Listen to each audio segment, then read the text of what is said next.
শেখ হাসিনাকে এই বাংলাদেশ থেকে হটাইতে পারছি, আর এই মির্জা আব্বাস তাদের বিরুদ্ধে আমরা কথা বলতে পারবো না। সব ভয়ভীতি দেখে আমাদেরকে আটকাবে।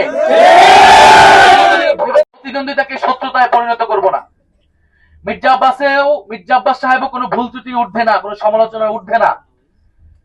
ওনার সমালোচনা করা যাবে না। এই ঢাকা শহরে এমন কোন নিয়ম, এমন কোন আইন জারি হয় নাই।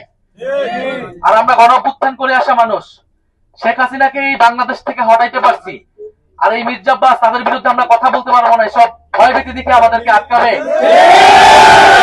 ভেবে থাকেন এটা তিনি অত্যন্ত ভুল করছেন, এবং উনি বোঝেনও নাই তিনি আজকে কি অপরাধটা করে ফেলছেন। মির্জা আব্বাসের ইতিহাস আমরা জানি, আমরা ওই ঢাকা শহরে বড় হয়েছি। জিয়াউর রহমান মির্জা আব্বাসকে ডেকে একটা হুন্ডা এবং 30 টাকা দিয়ে বলছিলেন আমার সাথে রাজনীতি করো এবং ইলেকশনে কাজ করো। ওইখান থেকে তার রাজনীতির যাত্রা বিএনপির সাথে। সেই জায়গা থেকে তিনি ঢাকা শহরে সাম্রাজ্য তৈরি করছেন। এই সাম্রাজ্য কিভাবে হয়েছে এ বাংলাদেশের মানুষ জানে, ঢাকা শহরের মানুষ সেটা জানে। ওনাদের উচিত ছিল গণঅভ্যুত্থানের পরে জনগণের সামনে তাদের অতীতের সকল অপকর্মের জন্য ক্ষমা চাওয়া এবং তারপরে নতুন করে রাজনীতি শুরু করা। তারা জামাতকে অতীত নিয়ে অনেক কথা বলে, তাদের নিজেদের অতীত কিন্তু বাংলাদেশের মানুষ ভুলে নাই। 2001 থেকে 6 যে দুঃশাসন তারা তৈরি করেছে সেটা কিন্তু বাংলাদেশের মানুষ ভুলে নাই।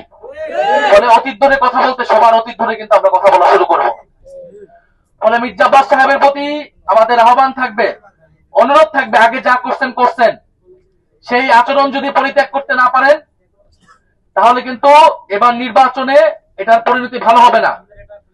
এবং বিএনপির মির্জা আব্বাস সহ এই বিভিন্ন সিনিয়র নেতৃবৃন্দ তারা গত 16 বছর আওয়ামী লীগের সাথে আপোষ করে রাজনীতি করেছেন।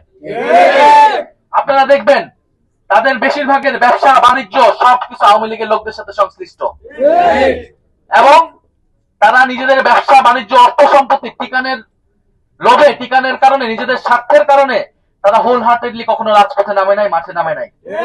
ছাত্রদল, যুবদল, বিএনপি, তৃণমূলের নেত্রীরা, নেতাকর্মীরা জীবন দেওয়ার জন্য প্রস্তুত ছিল, কিন্তু এই মির্জা আব্বাসের মতো নেতারা ঢাকা শহরে কোনো গ্রিন সিগন্যাল দেয় নাই। গণঅভ্যুত্থানের সময় তারা মির্জা আব্বাসদের জন্য অপেক্ষা করে নাই। ছাত্র শিবির, ছাত্র দল, গণঅভ্যুত্থানের বৈষম্য বিরোধী সকল নেতাকর্মীরা জনগণের জন্য রাজপথে নেমে গিয়েছিল। ফলে মির্জা আব্বাসের যে ব্যাংক ব্যালেন্স, তাদের যে ব্যবসা, তাদের যে সাম্রাজ্য, সে আওয়ামী লীগের সময় পুরোটাই ইনটেক ছিল। এবং বেশিরভাগ বিএনপি নেতাকর্মীদের আপনি দেখবেন খুঁজলে একই জিনিস পাবেন। একমাত্র ব্যতিক্রম ছিলেন বেগম খালেদা জিয়া। এই জন্য তাকে কি অবস্থা ছিল, কারাগারে তাকে মৃত্যুর মুখে পড়তে হয়েছিল।